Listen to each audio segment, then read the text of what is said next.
Assalamualaikum warahmatullahi wabarakatuh. Hello everyone, my name is Nopi Febrianti Buhairi, student of English Literature, Argyfari University. Today I will present about cultural materialism, Graham Holderness, alternative SHAKESPEARCE. First is introduction. During the late 1970, the dominance of the ahistorical orthodoxies of new criticism and myth criticism and deconstruction was challenged by a new theory and practice of literary history. New historicism in America and its British counterpart, cultural materialism.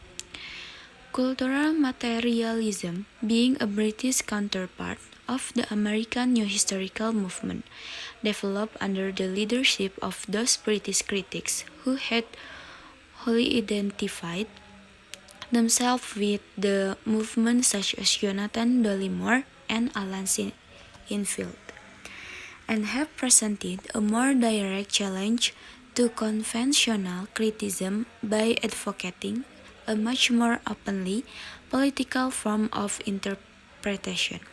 Central to this is the attack on what they call essentialism. The term cultural materialism was made current in 1985 when it was used by Jonathan Dollimore and Alan Sinfield as the subtitle of their edited collection of essays, Political SHAKESPEARCE. Raymond Williams, a British left-wing critic, and his significant work, Culture and Society, has been a guiding force in the cultural materialist movement, and both the movement have produced a substantial body of work on Renaissance literature and society, on romanticism and aesthetics. Second is methods. This research uses qualitative research, which is a research method that tries to develop explanation about social phenomena. Third is discussion. The British critic Graham Holderness described artistic materialism as a politicized form of historiography. This can be explained as meaning the study of literal material, which includes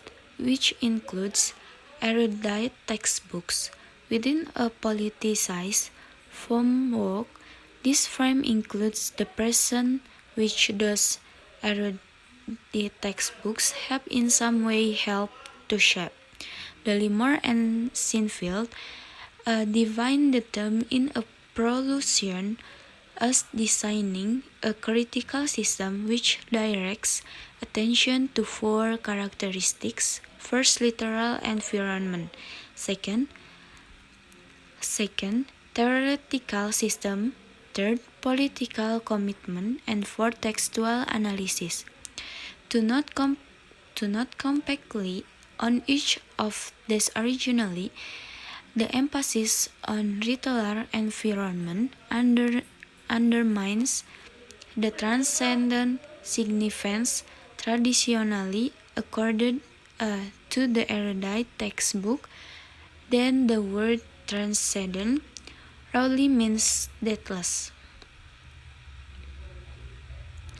The position taken, of course, needs to face the egregious expostulation that if we are a moment still studying and reading SHAKESPEARCE, also his plays have indeed proved themselves deathless, in the simple sense that they are easily not limited by the literal circumstance in which they were produced, but this is a matter of degree. The end of this aspect of artistic materialism is to allow the erudite textbook to recover its histories, which former kinds of study have frequently ignored. The kind of history recovered would involve relating the place to similar miracle as enclosures and the oppression of the pastoral poor, state power and resistance to it. Necromancy, the challenge of a constraint of the carnival skew, the lemur and Sinfield. Secondly, the emphasis on theoretical system signifies the break with liberal humanism and the absorbing of the assignments of structuralism, post-structuralism, and other approaches which have some prominence since the 1970s. Cultural materialism takes a good deal of its outlook, including its name, from the British slave critic Raymond Williams, rather of Foucault's notion of converse. Williams constructed the term structures of feeling. These are concerned with meaning and value as they are lived and felt. Structures of feeling are frequently negative both to an equivocal system of value and belief and to the dominant testments within a society. They are characteristically set up in literature, and they oppose the status quo as the value indicates the bronze represent mortal structures of feeling which are at friction with puritanical, marketable, and materialist value. The result is that artistic materialism is much more auspicious about the possibility of change and is willing at times to see literature as a source of oppositional value. Cultural materialism particularly involves using the history to read the present, revealing the politics of our own society by what we choose to emphasize or suppress of the history. A great deal of the British work has been about undermining what is seen as the fetishistic part of Shakespeare's as a conservative icon within British culture. This form of artistic materialism can be accessibly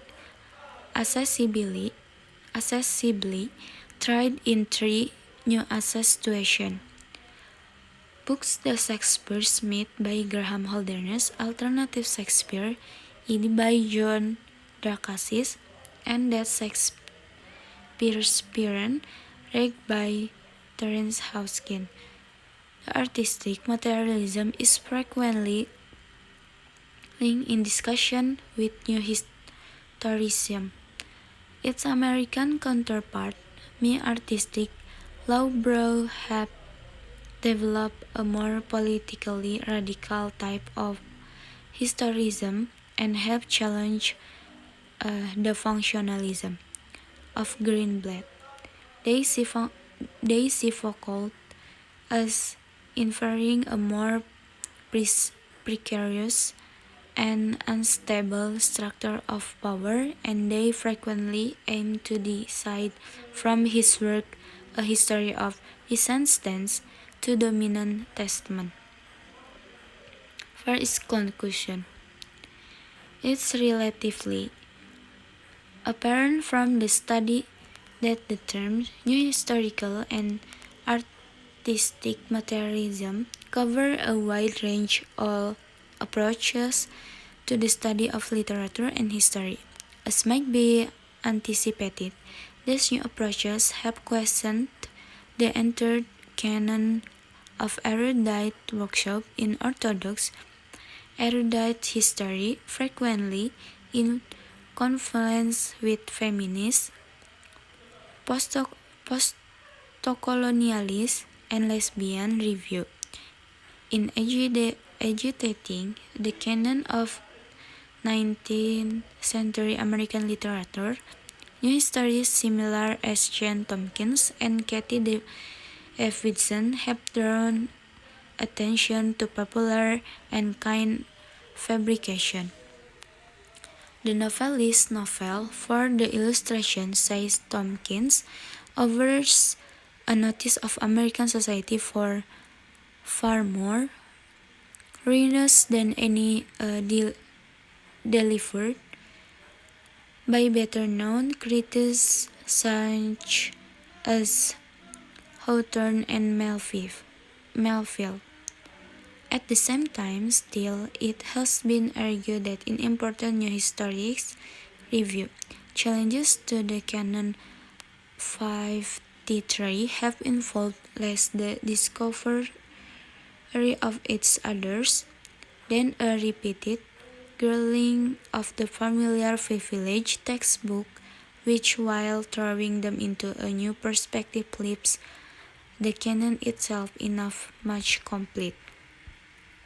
Once further, British cultural materialism is allowed to present a further decisive challenge, opening a post-war British popular culture and society to a politicized analysis in areas where new historic ways are enlisted by cultural studies.